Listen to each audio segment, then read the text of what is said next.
Hello. Thank you all for joining us today. We're just going to wait a couple of seconds more to give the rest of the audience a chance to log in. There's a lot of you here today, so we're just going to count 30 seconds and then we'll get started.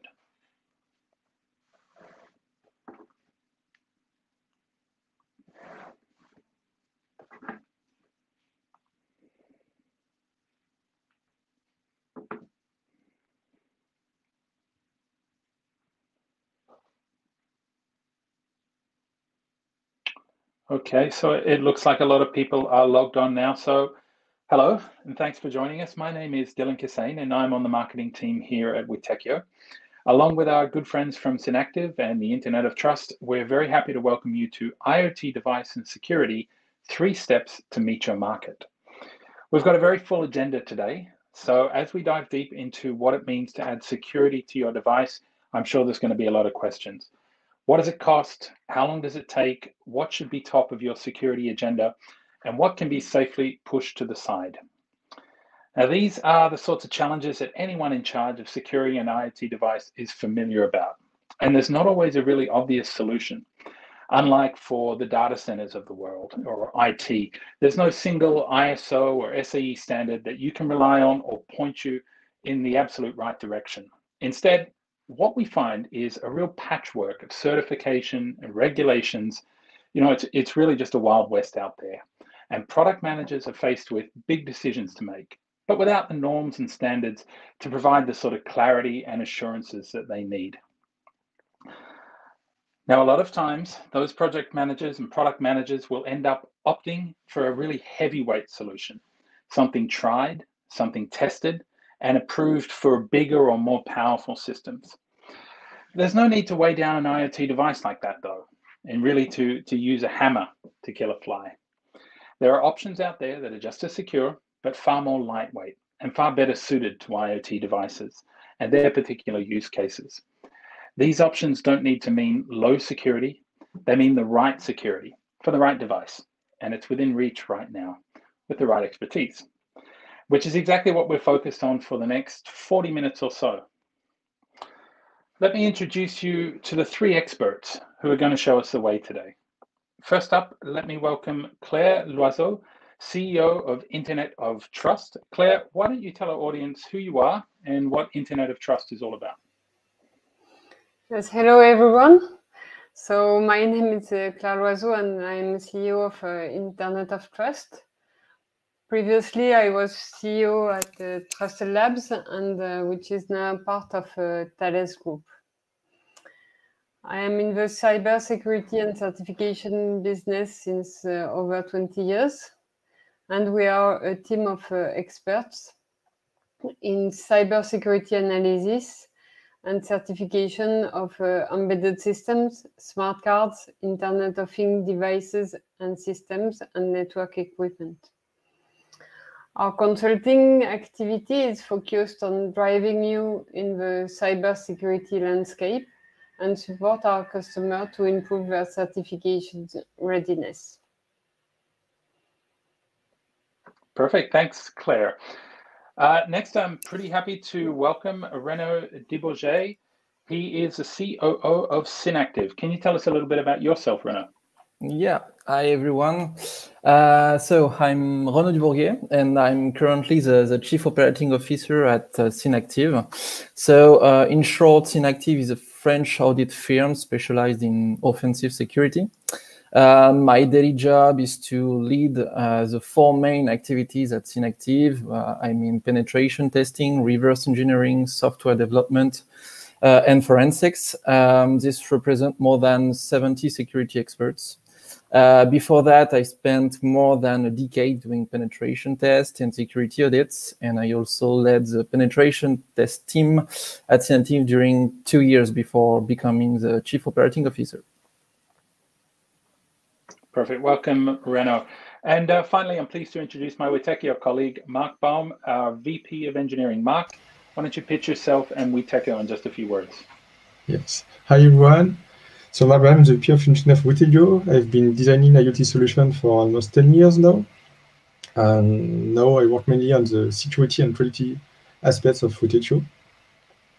And a few words about Witekio. We have been developing embedded software for almost now 18 years. And we are now able to build large IoT solutions from the very basic and the hardware up to the cloud. And we're able to cover many aspects of the project, like the UX design, up to the deployment. Perfect. Thanks, Mark. And of course, it's great to have you, our audience, here today too. I'll just remind you, if you've got any questions during the webinar, please add them just using the button at the bottom of your window there, and we'll get to as many of them as we can in the Q&A section at the end of our webinar today. So please add them as we go. Now, to the main question here. Let's start with this, why it matters. To get things underway, we need to understand why the security matters in the first place. And Renaud, I think you've got a couple of examples that you're going to really drive things home with, right? Exactly. The first question is clearly why it matters so much. Why is security, which often seen as an extra cost, is so important? Actually, for several reasons, especially regarding the IoT sector, because your product may deal with highly sensitive environments that sometimes have impacts on human lives and so on, such as smoke and fire detectors, for example. But it may also provide security to an environment, such as cameras, locks, intrusion detectors, and that would be quite embarrassing to release a product that aims to provide security, but finally add a weak link in the environment. Let's take the first example. That was a cloud-based alarm system providing cameras and detectors. This is a system we assessed 3 years ago. All the device was managed through a web application reachable from internet, hosted and operated by the manufacturer. So it was a software as a service web application. The whole solution was in production for several months, and security was not the big priority during the project development. However, after several months, they finally decided to perform a penetration test. And this is a moment when Synacktiv comes into play. The test we performed the product revealed that the access control implementation used to protect the web application API from unauthorized access was missing, especially on the video stream endpoints. And the direct result is that anyone having a user account on the application, which means every customer of the solution, was able to get the video stream of each camera of every customer using the solution. By chance, the story had a happy ending, sort of, as patching the security was quite simple. Patch the source code and release the patch in production. As the web application was managed by the manufacturer, it was not a very complex process. However, there is not always a happy ending. As you know, IoT is also a hardware ecosystem with cameras, detector, etc. Once the device is delivered and set up inside an environment, it's really hard to ensure that the device will be kept updated. Sometimes even the constraints enforced by the environment just make the operation impossible. So if a security issue is found inside the device itself, and you can't ensure that the device will be updated, it can be very embarrassing to have thousands of affected devices into the wild without being able to fix the issue. So let's take a look at this new case study. It was a smart lock we assessed 2 years ago. This is a very trendy concept right now. You don't need a key. You just have to use a mobile app to unlock the door. And in this particular case, the security audit we performed revealed a very critical issue inside the lock itself. And more embarrassing, the issue was located inside a hardware component that cannot be updated remotely. And thousands of those smart locks were already in the wild. So unfortunately, the only solution was to perform a product recall and offer a free product replacement. As you can guess, the operation was very complex, very difficult, but also very expensive. And also had a big impact on the manufacturer reputation, because the manufacturer was providing security devices with a security issue inside of it. So I think you guess why it had an impact on the reputation of the manufacturer. So to answer the question, what it matters so much, because once your product is released, especially for the IoT ecosystem, you lose a part of control you may have on the device. And if an issue is found just right there, it can be more expensive for your company in terms of profit and reputation. So how to proceed, how to make all the things secured? First of all, everything starts with what we call a self-assessment. And for that, I let Claire take the lead on this part.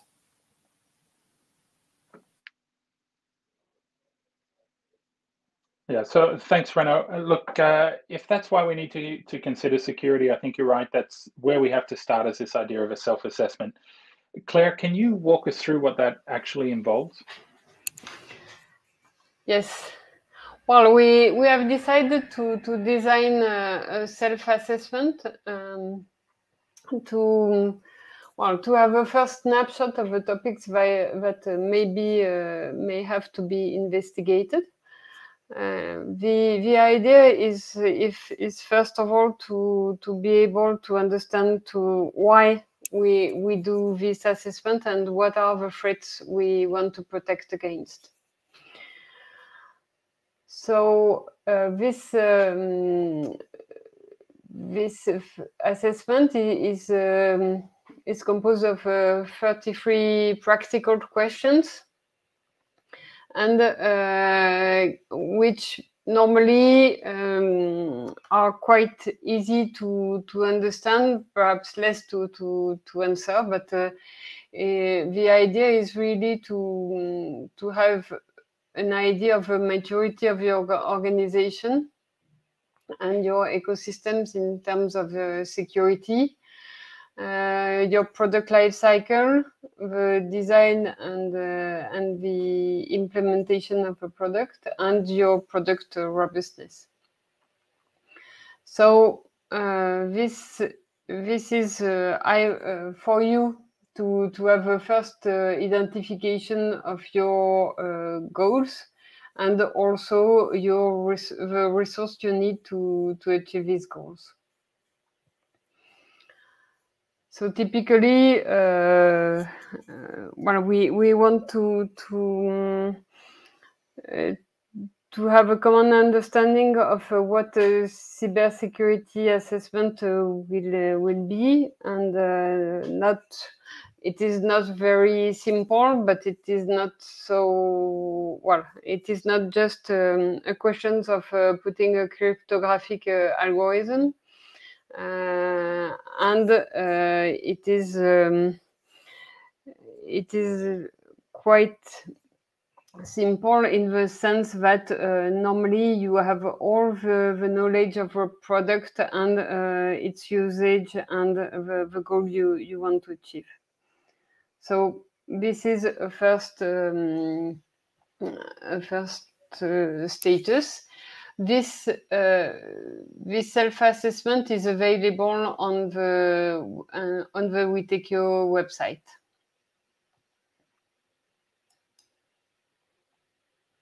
So who should fill this self-assessment? It is a cybersecurity team, AST team. It is not only one person who will have all the answers. The cybersecurity project involves an internal team and also your relationships with your customers and suppliers.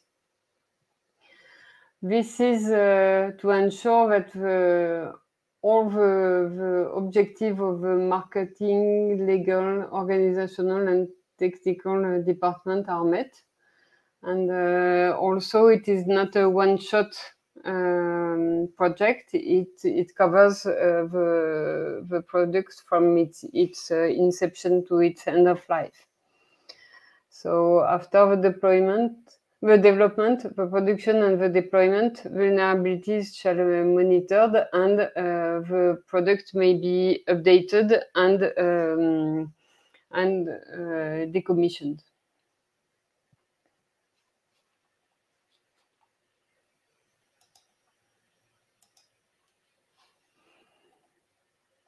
And also, we think that this self-assessment will have immediate benefits for you and for you and us if we decide to work together, because it will provide a common ground for your internal teams, a starting point to identify your strengths, to refine your goals, to identify your needs in terms of training, of support, and it will provide to you and the people you are working with an alignment on a common vocabulary. So this is it for the self-assessment.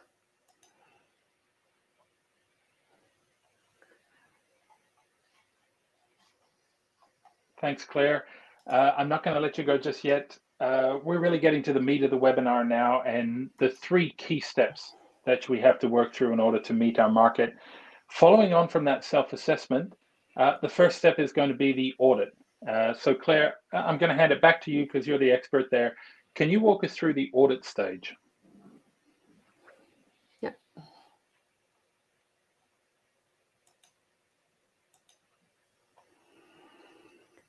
So the audit stage is let's say, the starting point for the certification or the assessment journey for cybersecurity.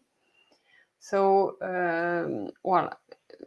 why we have this audit it is because, like Renaud said, it's better to identify the potential weaknesses at the beginning rather than when the product is deployed. So anticipation is key here, and it is not just another feature to add. It needs anticipation. So the idea is really to identify the security objective and make a reality check to prepare the certification in good conditions. Then there is the certification, and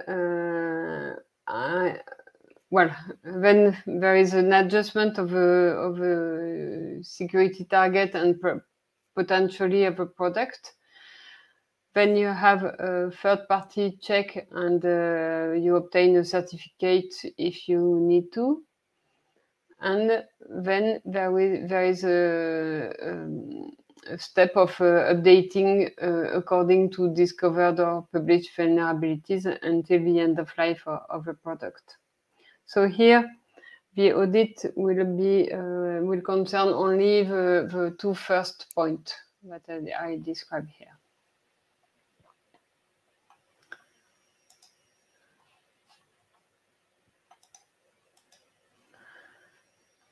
So the first point is security. I think it is not really meaningful if you don't know anything else. So it is important when you are talking about security to understand what is the scope of the security you have, what are the assets you want to protect. It can be cryptographic keys, it can be personal data, it can be banking or health information, it can be many things. It is important also to understand what kind of feared events you have in mind. Is it local attacks or remote ones? The type of resistance you are looking for. Is it only for publicly known vulnerabilities or really the state of the art? And it is important also to know about the assessment method. And last, but quite important too, your product security goals must, may also include some security regulations that or security specification you want or you need to comply with. So this is the target. The external things, and the audit determines also what is the scope of a product and its various case. So the context of use is really important to determine the security of the product.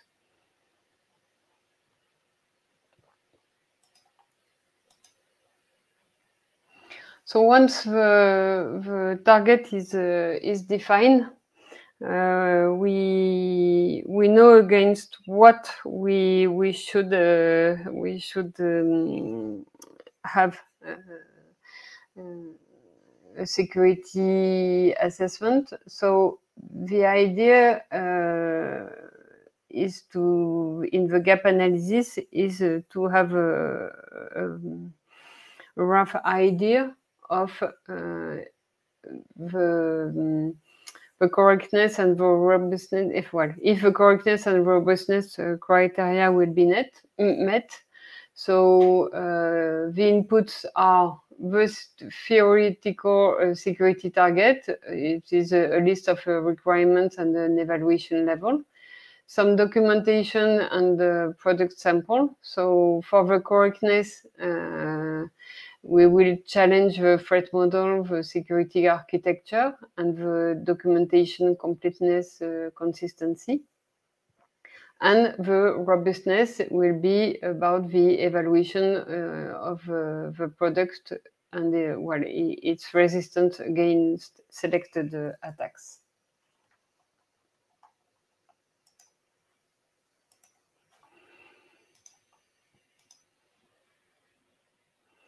So once you have done you have defined your target, you have made the gap analysis, you know where you are, and then it is the time to plan what is needed to meet the target.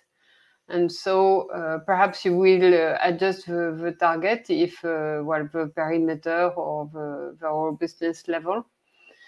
You will update perhaps your priorities. You will perhaps allocate resources to improve or to implement the security measures about, I don't know, authentication, access control, secure boot, etc.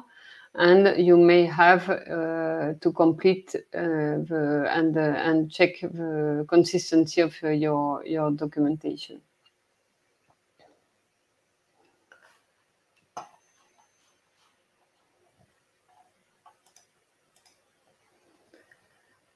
So, well, I will stop there because after it is the idea is that we get into the more details in the development and the pen testing. So Mark will dive into the development part and the importance of security by design. And Renaud will address the pen testing used to challenge the effective robustness of products and solutions. So I will leave the floor to Mark.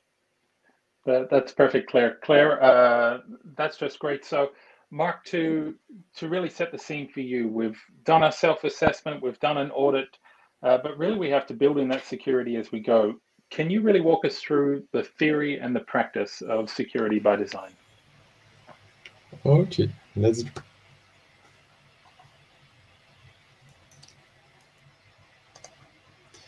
So before going to technical things, I would like to highlight some key misconceptions we have found a lot in security by design. First, not the security issues are related to bugs. This is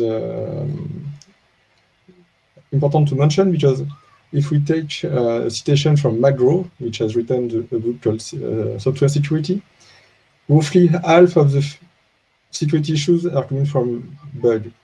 The remaining situations are coming from error in the design, error in the operating, error in the maintenance.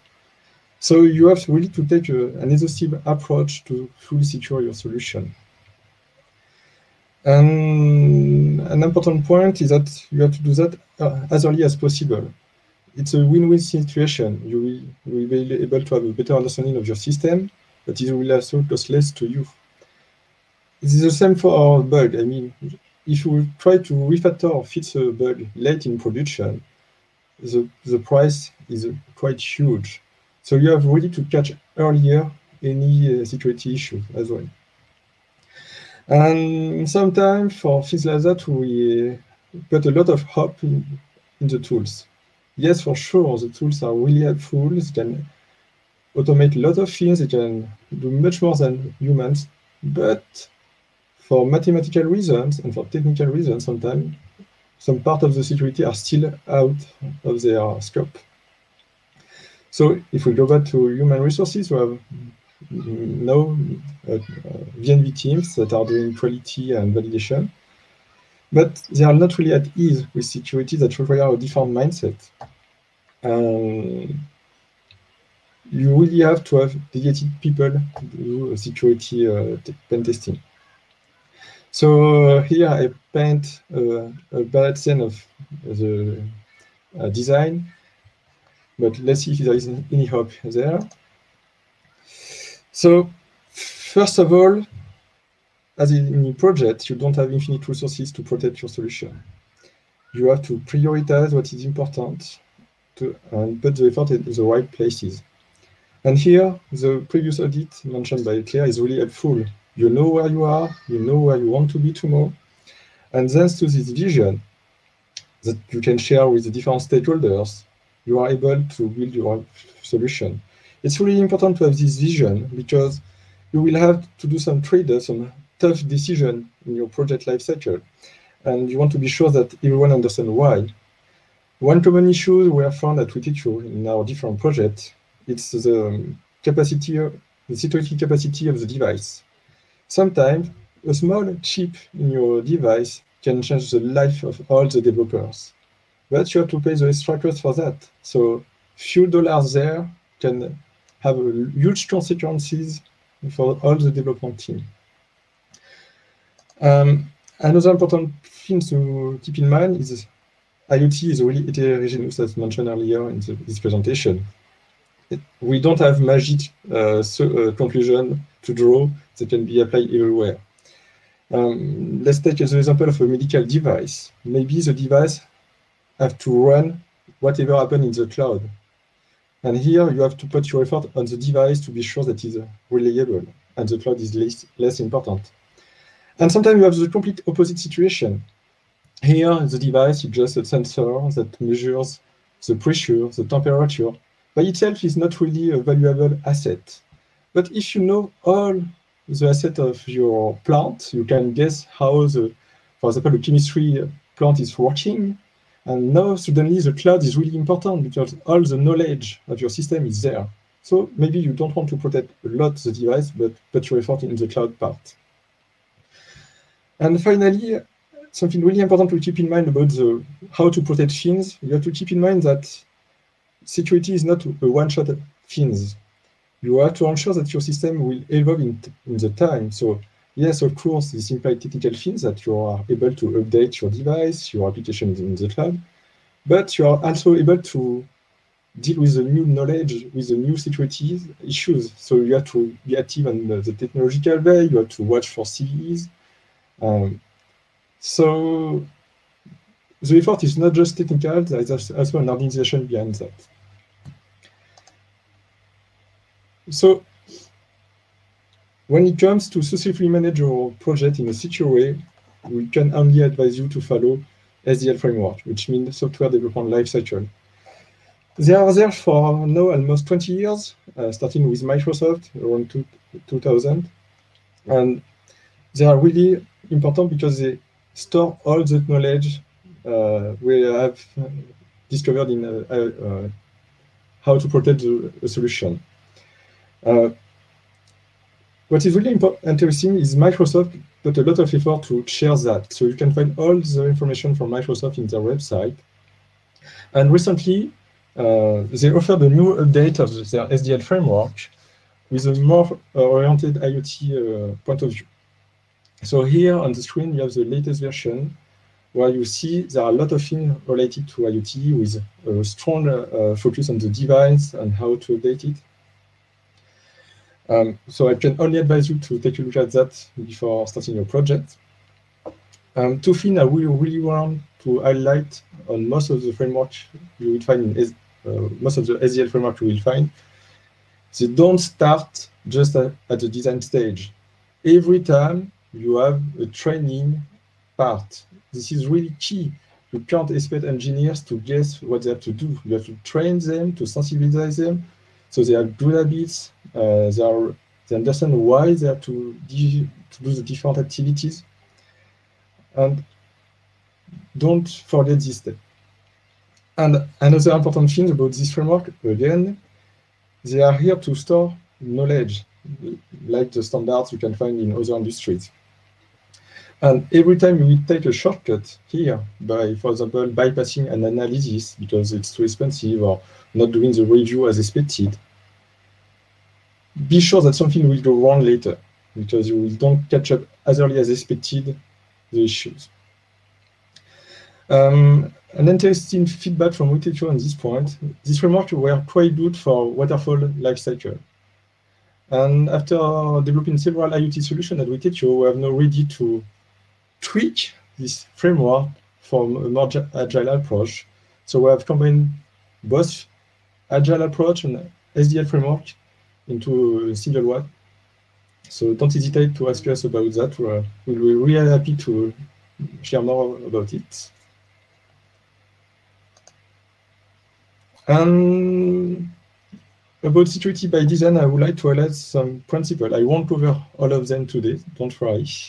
I just want to pick what I think is the most important one. By default, you have to say that your system will be broken in the future. So your main effort will be to limit the spread of your attacker in your solution. You don't want him to propagate easily on different parts of your solutions. So to do that, you have three principles that are key. First, you want to add several layers of protection so that even if one is broken, you gain time by having him struggling to get the next stage. And to avoid the consequences of a breach, you have to also to use the first one and the second principle. And the idea here is the same. If something is broken, something is corrupted by an attacker, you won't affect all your system. So by doing that, you will gain a lot of trust in your system. And another very important point is the fourth one about the simplicity. If you remember the previous SDL framework, there are a lot of reviews to do, lots of stages when you have to do design and you have to track down everything properly. And the most complex is your system, the harder for you it will be to find all the corner, the edge cases, and you will have blind spots in your solution that can be potentially used by the attacker. Here I can take another example from the industry. Several studies in code review have shown that the larger you do a code review, the less issue per line of code you will find. So keep it simple, as we will say the developer, KISS. So now you think you are happy with your design, you have implemented things properly, but are you really sure that everything is ready for production? And now it's time to call for the pen testing team, and I will let Renaud take the hand with the Synacktiv. Fantastic. Thanks, thanks, Mark. Just before I hand over to Reno, I just want to remind everyone, if you've got questions, and we've had a couple come in so far, do add them there in the Q&A, and we'll definitely try and get to them when we close out the presentation portion of the webinar. But Reno, to hand over to you, imagine we're up and running, penetration testing, take us through it. What does it mean, and how do we do it? Yeah, okay, right.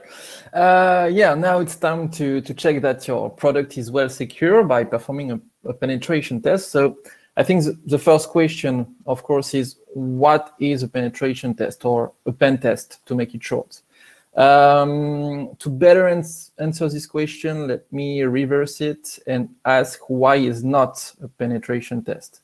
There is sometimes a bad interpretation of this concept by comparing it to automatic scan, for example. But a penetration test and automatic scan are two different things. The first one, automatic scan, aims to check that well-known and easy-to-check issues are properly fixed in the targeted environment. It's commonly used for compliance checks, for example. It's also a good habit to have to perform automatic scan, but it won't replace a penetration test, as there is no contextual analysis and human reflection behind the scanner. This could lead, of course, to an incorrect risk appreciation, but also more complex issues and context-dependent issues will be missed by an automatic scan. A pen test actually aims to fill this blank by challenging the product's implementation and design from the hardware to the software by instructing security experts trained to hack devices and applications to perform realistic attack on your product, like a real hacker would do. It means that humans are behind their screen performing manual tests on your product. Of course, they use tools to automate some operation, but just to make some recurring tasks quicker. All the major job and tests are performed manually. Through a pen test, you can cover actually different perspectives according to the risk scenario you identified. First of all, a penetration test can test from the point of view of a remote or a local attacker. Remote attacker is someone acting from the network, from the internet. For example, you may have a web application such as the alarm system we talked about previously, for example. And the local attacker is someone having the device, the IoT device in his hands, for example, the smart lock. All right, so this is remote and local. A penetration test is also used to test from the point of view of an outsider and an insider. An outsider is someone with no information regarding your product, just like a normal customer. And an insider is someone who acquire legally or not information regarding the internal design and implementation of your product. All right. Now the question is why? Why do I have to perform penetration test if I already include security in each step of my product development? I train my developer, etc., and now I can ensure that my product is secure. Because once again, a penetration test is your last line of defense to ensure that the design and implementation of the whole product, or maybe just a part of it, are properly covering your risk from skilled attackers. More important, a pen test can also help you with detecting blind spots. We talked about blind spots just a few slides before.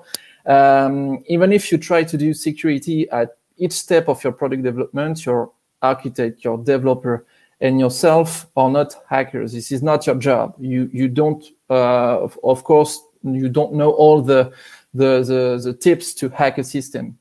A pen test aims to bring this fresh look, a malicious look on your product, which can reveal something you didn't think about before. All right. So now the next question is how? How do I perform a penetration test? Actually, there are many kinds of penetration tests on the market, but all of them can be placed into the following approaches. The first one is what we call the black box approach. The black box approach aims to simulate attackers that come from the internet or from the local network. It depends on the product. Having no initial information about your product, such as implementation details, user account, and so on. So what is the main purpose of a black box approach? Actually, this is very useful when you are just getting started with security matters. You just start to include security in your product, or you just maybe want to ensure that your product is properly protected against opportunist attackers. I think about the guy who wants to find issues in your product just for credits, and for example. I am unskilled. It's not. It's quite incorrect in this slide, as you can face, of course, very smart attackers. But using a black box approach, what I mean is that you won't cover risk scenarios such as industrial espionage or state-sponsored hackers by just performing a black box approach. This is why there is two other approaches. The second one is what we call a gray box approach. This one is often combined with the first one, as the methodology is exactly the same, except this time we have some kind of privileges on the product. For example, user accounts on the web application, for example, to web applications that is used to manage the IoT devices, for example. The main purpose here is to assess the security of authenticated feature. Okay, for example, just to check that if there access control on each API endpoints, we talked about the alarm system previously. This is the case. Okay, you need to be authenticated to find the issue. This is very useful when you don't trust your users. You sell your product, you don't know who will use your product, so it's a better idea to test the authenticated feature, because nothing tells you that a customer don't have malicious intention on your product. The other point of view of the gray box approach, it's also to test, to ensure that even if a legitimate user, so I'm using the application or the product, but my user account has been hacked. A gray box approach is also used to ensure that even if a legitimate user is hacked, the attacker can't use this account to perform unauthorized action, operation on the device or on the application and so on. And the last approach, it's a more exhaustive approach. It's a white box approach. It suggests that the hacker found a way to access the source code or the documentation of the product in order to find much more complex security issues, such as if maybe you implement your own cryptographic algorithm, maybe to find a vulnerability in this implementation. It will be more easier to have the source code to analyze the cryptographic algorithm.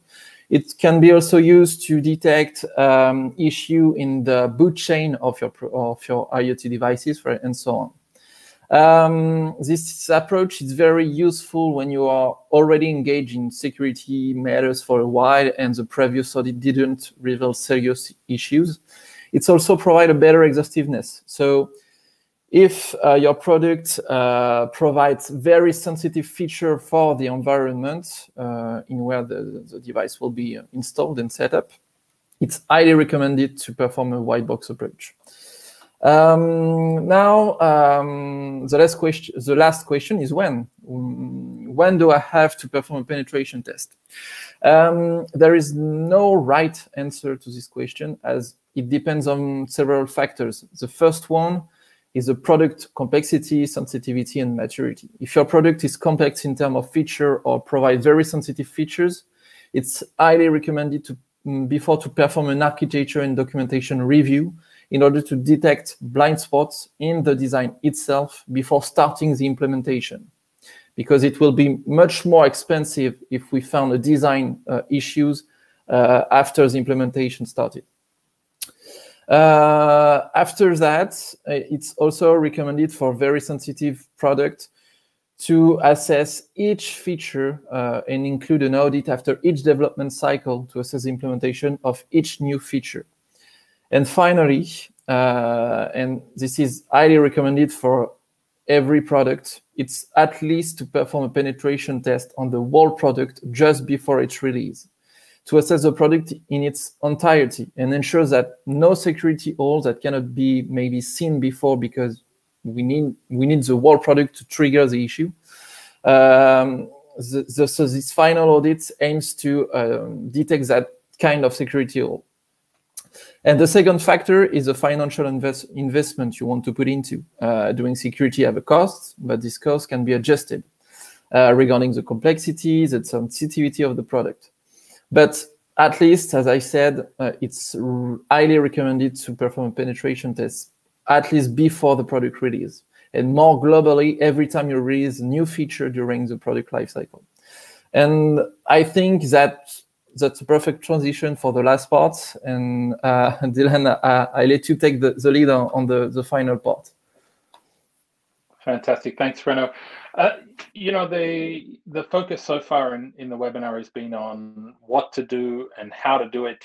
But the business mind in me says that there's that other question, which you just touched on there, Renaud, which is, well, how much is it going to cost? Maybe we can put it in terms of a dollar cost or a percentage of the development budget, or also a time.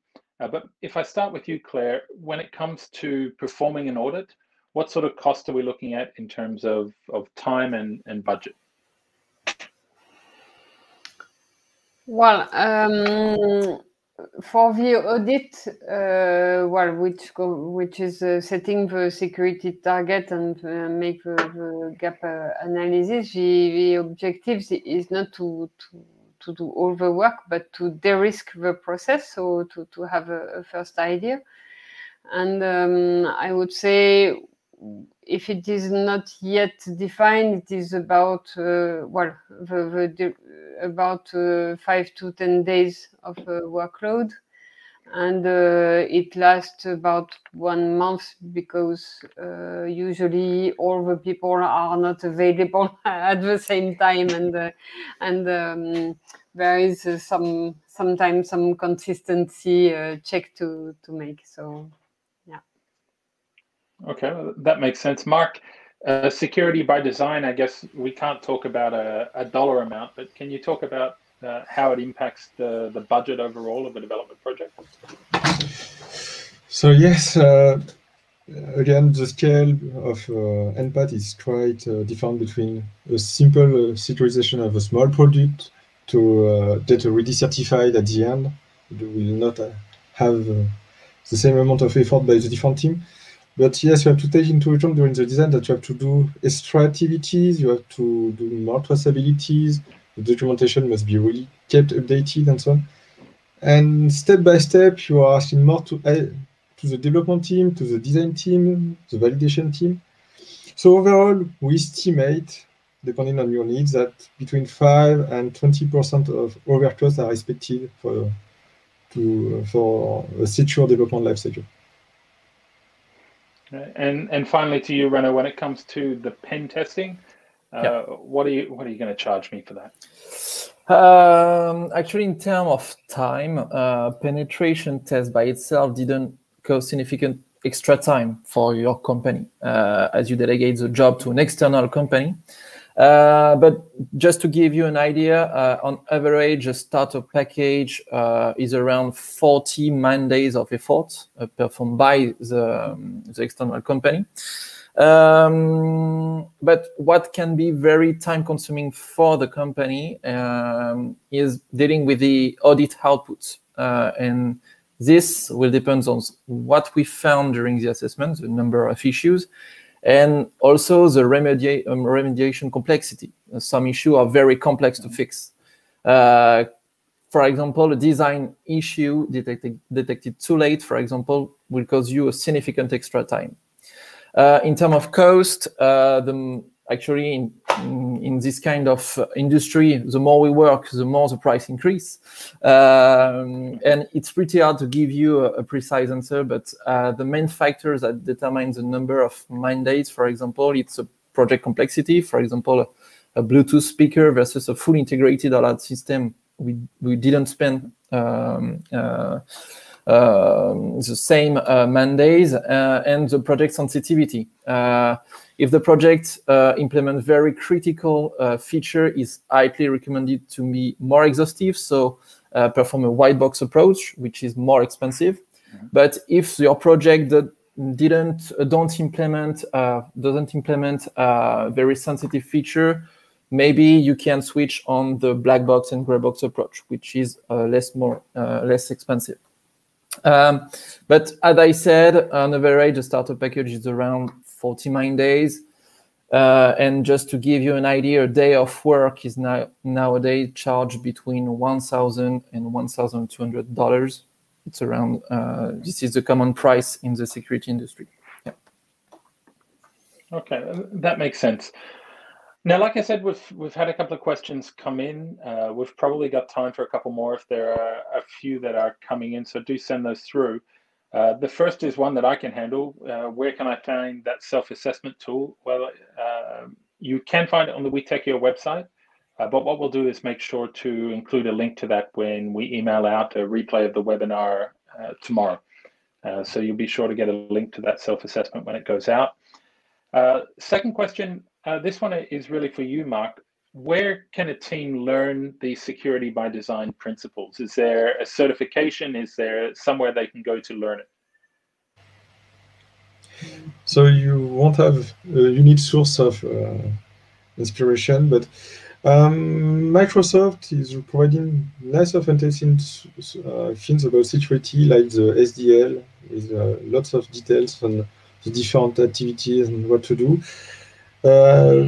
Two other sources are really interesting are OWASP, that provide a tremendous amount of very technical tools if you need that for threat modeling, to get a list of the most common attacks and so on. You have the IOT Security Foundation in the UK that is providing as well a lot of things, like a nice internal audit if you want to self-assess a product or a solution. It can help you a lot. And we are in the American time, but it's worth to mention it. But in Europe, ENISA is working a lot on IoT security with different certification undergoing. So things should move soon in Europe. Fantastic. Reno, this one is more for you, and it might be more a discussion point than a true yes or no question. Having a security issue is one thing. Having a security issue that everybody finds out about is something else. When it comes to a reputational risk, which is something you talked about a couple of times, is that a bigger cost in the end than just fixing a security hole? Yeah, and I think the more popular example, it's probably the Jeep example. Some guys succeed in hack the car, and the bad advertisement about all the buzz around the security issue affecting the new Jeep has a really big impact on the reputation of the Jeep on Jeep. And I think the cost from this vulnerability is much more expensive than if the vulnerability was detected before.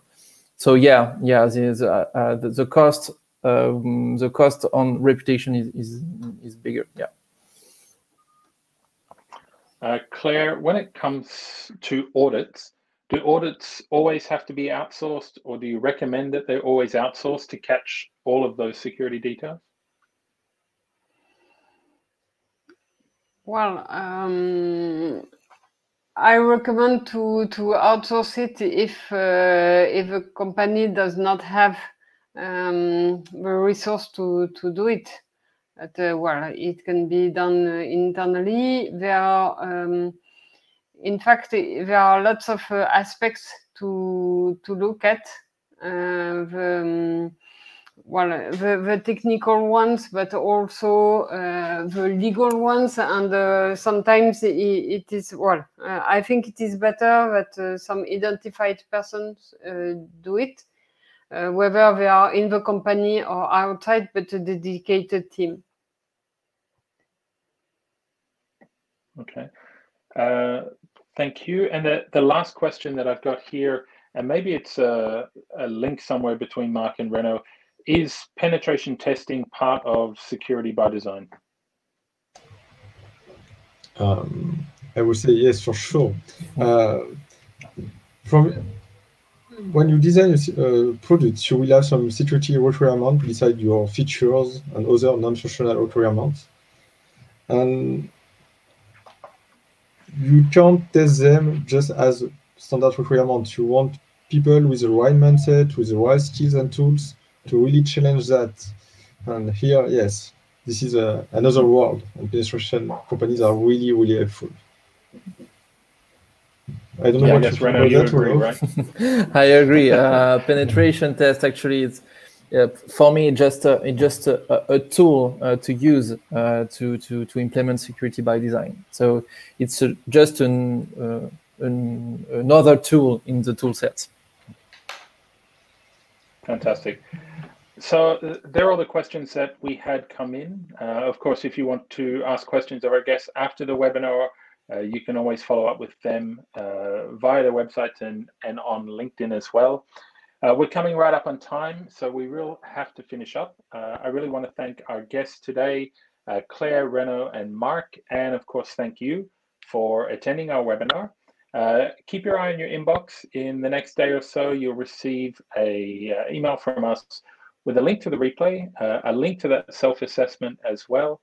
And if you'd like to reach out, the team from Witekio, from Synacktiv, and also from Internet of Trust will be very happy to interact. Have a wonderful rest of your day and a wonderful rest of your week, and we'll see you again at Witekio. Thank you all. Bye. Thank you. Bye.